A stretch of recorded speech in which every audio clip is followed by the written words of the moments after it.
I'm sure you've heard the saying where energy flows and goes and yada yada. I just wanted to break that down and tell you the importance of stopping your thoughts at the get. Basically, what happens is we have a thought, then there's a focus, then there's energy, and then there's growth.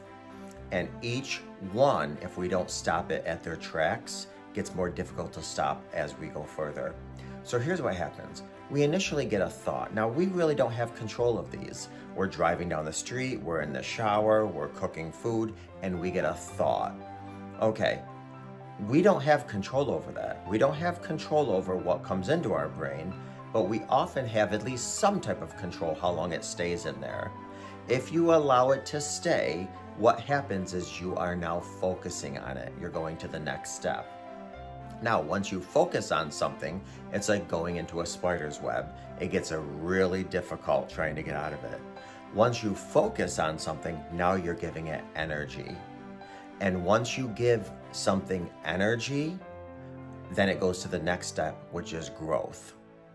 So, what does that mean? That means if you keep playing that scenario in your mind about whatever it is you're playing over in your mind, that scenario, you keep playing that scenario in your mind. At first, it was a trigger, a thought.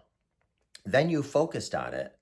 Then, after some focus, you stayed on that thought a little while longer. Then you gave it some energy. Once you give it some energy, now you just went into growth and it's growing. And now the neural pathways in our brain are changing.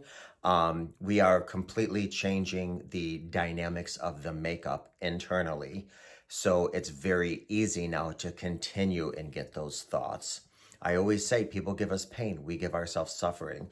The minute you get a thought, scream at the top of your lungs, think of your happy place, splash your face with water, run to the freezer and grab some 2 ice cubes and hold them in your hand. Sing, pray, meditate, whatever you need to do to change that thought. And it's going to be virtually impossible. I get it.